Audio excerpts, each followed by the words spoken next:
Mübarek Ramazan ayında kadın eğitimciler arasında ilişki bağını güçlendirmek amacıyla Irak Türkmen Cephesi'ne bağlı Eğitimciler Teşkilatı, kadın öğretmenlere özel bir Ramazan gecesi programı düzenledi.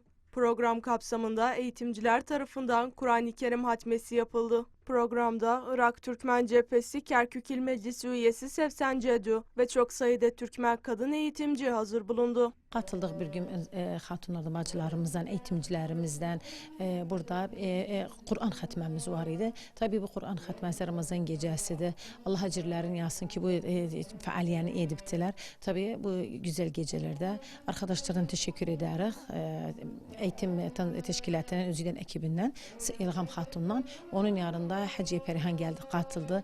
Bir güzel xətməni yaptı. O da yolumuz bizim diyərək Allah yolundadır, Peyğəmbər yolundadır. Her zaman diyərək iç-içe olanda arkadaşlardan, kadın teşkilat, Türkmen kadın teşkilatı her zaman diyerek Türkmen kadının her yere tarihi var, izi var. Eğer olsun, eğitimciler olsun, eğer olsunlar din yolunda güzel çalışmalar olur. Ona göre diyerek her zaman birlik beraberliğimizden her faaliyle, her nəşatlarda o da əsası milletimize hizmet etmekte. Irak Türkmen Cephesi her zaman yanlarında durdu bu hizmette. Program Ramazan'ın manevi atmosferini yaşatmak ve birlik beraberlik duygusunu pekiştirmek amacıyla gerçekleştirildi.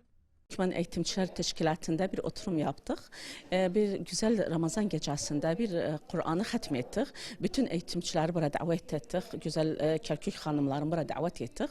Bu oturumda elhamdülillah yani hatmeden sonra Hacı Perihan'ı davet ettik. Burada bir güzel dua etti. İnşallah Allah kabul etsin bu hatm Kur'an'ımızı ve duamızı ve saklasın, beklesin Türkmen milletini ve bütün eğitimcileri. Ve onun yanında da seçime çok az kalıptı. Onu da bir açıkladık.